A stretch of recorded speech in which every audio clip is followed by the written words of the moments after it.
Hello, welcome to nursing chronicles YouTube channel. आज की इस वीडियो में हम अपकमिंग नर्सिंग ऑफिसर एग्जाम के लिए मल्टीपल चॉइस क्वेश्चन को सॉल्व करेंगे। आज की सीरीज का सबसे फर्स्ट क्वेश्चन है हमारा, which of the following medication causes blue green discolouration of the urine. नीचे दिए गई मेडिकेशन में से कौन सी ऐसी मेडिसिन है हमारी जिसकी वजह से जो यूरिन का कलर है वो ब्लू ग्रीन डिस्कलरेशन होता है। Option A propofol, option B amitriptyline, option C indomethacin, option D methocarbamol. Right answer है हमारे यहाँ पर ऑप्शन डी, मिथोकार्बामोल मेडिसिन की वजह से ब्लू ग्रीन डिस्कलरेशन होता है यूरिन का। चलिए इसका रेशनल भी देख लेते हैं।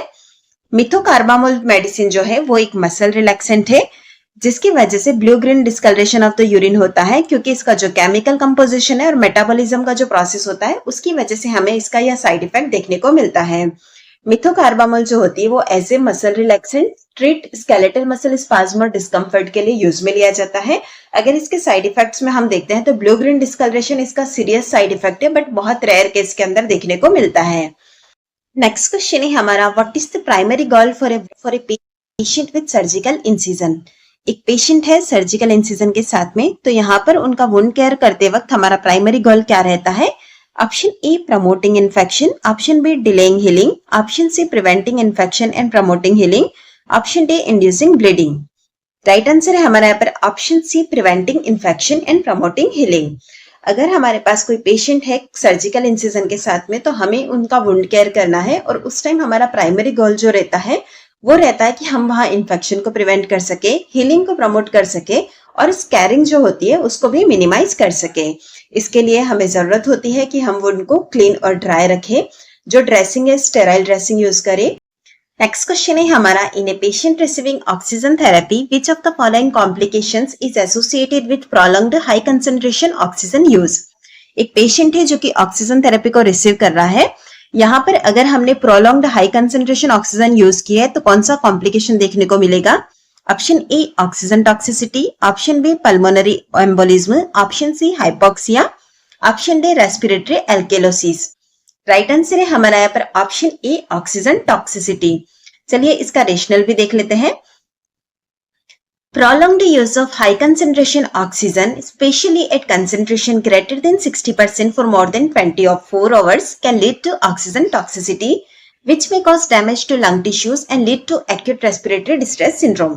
अगर हमने पेशेंट के अंदर हाई कंसेंट्रेशन ऑक्सीजन को प्रोलॉन्ग टाइम के लिए यूज किया है, स्पेशली अगर हमने 24 आवर्स से ज्यादा 60% से ज्यादा का ऑक्सीजन डिलीवर किया तो वहां पर चांसेस रहते हैं कि हमें उस पेशेंट के अंदर ऑक्सीजन टॉक्सिसिटी देखने को मिले। इसकी वजह से क्या होगा, अगर टॉक्सिसिटी डेवलप हो रही है तो हमारे लंग्स के टिश्यू डैमेज हो सकते हैं, जिसकी वजह से एक्यूट रेस्पिरेटरी डिस्ट्रेस सिंड्रोम तक लीड हो सकता है। नेक्स्ट क्वेश्चन है हमारा, which of the following should be restricted in the diet of a CKD patient to avoid hyperkalaemia. CKD यानी कि क्रॉनिक किडनी डिजीज वाला हमारे पास एक पेशेंट है, उसके डाइट के अंदर हम हाइपरकैलेमिया को अवॉइड करने के लिए कौन सी ऐसी चीज है जिसे कि रेस्ट्रिक्ट करेंगे। Option A bananas, option B apples, option C carrots, option D rice.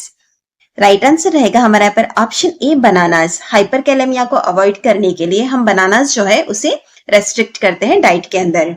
Bananas are high in potassium, bananas के अंदर क्या होता है, पोटेशियम का लेवल जो होता है वो ज्यादा होता है, इसीलिए सीकेडी वाले पेशेंट के अंदर क्या रहता है कि हाइपरकैलेमिया जो होता है उसके डेवलप होने का रिस्क ज्यादा होता है, और हाइपरकैलेमिया हो रहा है तो उसकी वजह से कॉम्प्लिकेशन जैसे कि हार्ट एरिथमिया वगैरह भी डेवलप हो सकते हैं, इसीलिए हम रेस्ट्रिक्ट करते हैं बनाना को। नेक्स्ट क्वेश्चन है हमारा, which of the following is a contraindication for the use of neomycin in cirrhotic patient. Cirrhotic patient के अंदर नियोमाइसिन मेडिसिन को यूज करने के लिए निम्न में से कौन सा हमारा कॉन्ट्राइंडिकेशन है। Option A pregnancy, option B active gastrointestinal bleeding, option C chronic kidney disease, option D hepatic encephalopathy. Right answer रहेगा हमारे यहाँ पर option C chronic kidney disease. CKD वाली कंडीशन के अंदर नियोमाइसिन का यूज करना हमारे लिए कॉन्ट्राइंडिकेटेड रहता है इन सीरोटिक क्लाइंट्स। रेशनल हम neomycin is contraindicated in patients with severe renal impairment, जहां पर हमारा सीवियर रिनल इंपेयरमेंट होता है जैसे कि सीकेडी वाली कंडीशन के अंदर, तो वहां पर हमें नियोमाइसिन एडमिनिस्टर करना कॉन्ट्राइंडिकेटेड रहता है, क्योंकि इसकी वजह से क्या होता है हमारा नेफ्रोटॉक्सिसिटी होती है, और सिरोसिस के साथ जो होता है वो किडनी कॉम्प्लिकेशंस के चांसेस ज्यादा बढ़ जाते हैं। इसीलिए जब भी हम अगर सीरोटिक वाले पेशेंट के अंदर नियोमाइसिन को एडमिनिस्टर कर रहे हैं तो वहां पर हमारे लिए इंपॉर्टेंट रहता है कि हम उस क्लाइंट के अंदर किडनी फंक्शन को मॉनिटर करें। क्वेश्चन है हमारा, which of the following is a common feature of arthralgia in rheumatoid arthritis. Rheumatoid arthritis वाली कंडीशन के अंदर जो अर्थराल्जिया होता है उसका कौन सा कॉमन फीचर हमको देखने को मिलता है?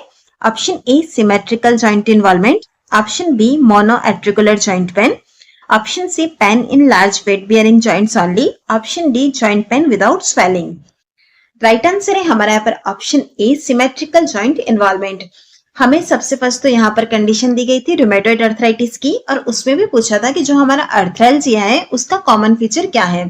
तो वहां पर हमें जो देखने को मिलता है वो है हमारा सिमेट्रिकल जॉइंट का इन्वॉल्वमेंट होता है। चलिए इसके रेशनल की तरफ बढ़ते हैं। Rheumatoid arthritis typically present with symmetrical joint involvement, जो कि हमने क्वेश्चन में भी देखा है कि इसके अंदर क्या होता है, हमारा सिमेट्रिकल जॉइंट जो होते हैं उनका इन्वॉल्वमेंट होता है।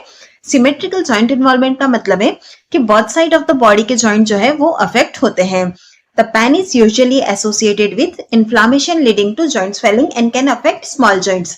रूमेटॉइड अर्थराइटिस के अंदर जो पेन होता है इन्फ्लामेशन की वजह से होता है, जिसकी वजह से जॉइंट के अंदर स्वेलिंग हो जाती है और मेनली यह स्मॉल जॉइंट को अफेक्ट करता है। वहीं अगर हम दूसरे की बात करते हैं जैसे कि ऑस्टियोआर्थराइटिस की बात करते हैं तो वहां पर एसिमेट्रिकल जॉइंट इन्वॉल्वमेंट रहता है। नेक्स्ट क्वेश्चन है हमारा, which of the following is the most common mall presentation in labour. Labour के अंदर निम्न में से कौन सा मोस्ट कॉमन हमें माल प्रेजेंटेशन देखने को मिलता है? Option A breech, option B shoulder presentation, option C transverse lie, option D face presentation.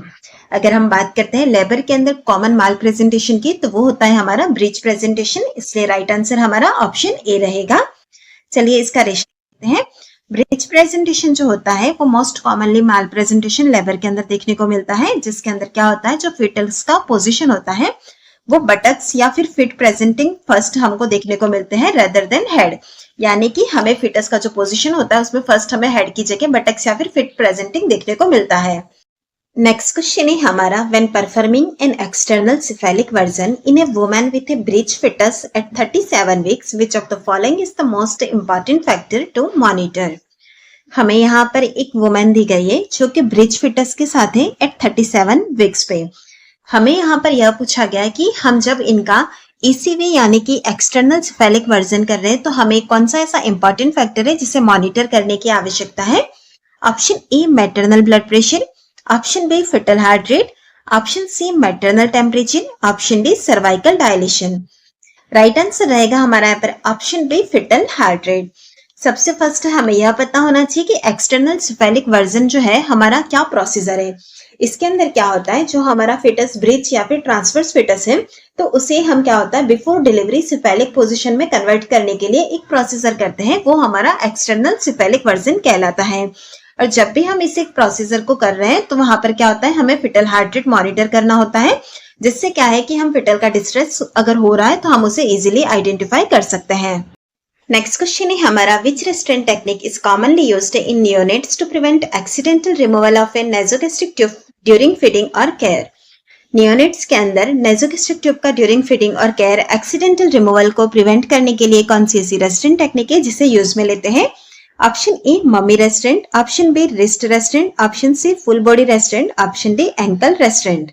Right answer है हमारे यहाँ पर option A mummy restraint. Mummy restraint जो होता है उसे एक्सीडेंटली एनजी ट्यूब के प्रिवेंशन को रिमूव होने से प्रिवेंट करने के लिए यूज में लिया जाता है। चलिए इसका रेशनल भी देख लेते हैं। कॉमनली यूज में लिया जाता है नियोनेट्स के अंदर mummy secure their arms and legs during procedures like NG tube insertion और फीडिंग। नियोनेट्स के अंदर ड्यूरिंग प्रोसीजर जैसा कि एनजी ट्यूब इंसर्ट कर रहे हैं या फीडिंग कर रहे हैं तो वहां पर हमें मम्मी रेस्ट्रेंट यूज में लेना है। इससे क्या होता है, हम उनकी आर्म्स और लेग को सिक्योर कर सकते हैं। यह एक सेफ और नॉन इन्वेसिव रेस्ट्रेंट मेथड है जिससे कि हम इंश्योर कर सकते हैं नियोनेट्स का कंफर्ट और safety during the procedure. Next question है हमारा, the normal puerperium is usually last for up to. Normally जो परप्यूरियम होता है वो लास्ट कब तक रहता है? Option A 4 week, option B 6 week, option C 2 weeks, option D 8 weeks. Right answer है हमारे यहाँ पर ऑप्शन बी 6 वीक। अगर हम बात करते हैं परप्यूरियम पीरियड के ड्यूरेशन की तो वो होता है वीक्स के अंदर 6 वीक होता है। अगर डेज के अंदर पूछा जाए तो 42 डेज हमारा राइट आंसर रहता है और मंथ्स के अंदर पूछा जाए तो 1.5 मंथ्स होता है। अगर हम इसके फर्दर टाइप्स की बात करते हैं, या तो हमने ड्यूरेशन की बात की थी, टाइप्स की बात करते हैं। इमीडिएट परप्यूरियम होता है, सेकंड होता है हमारा अर्ली परप्यूरियम और थर्ड होता है remote puerperium. Immediate puerperium with in 24 hours को कंसिडर किया जाता है।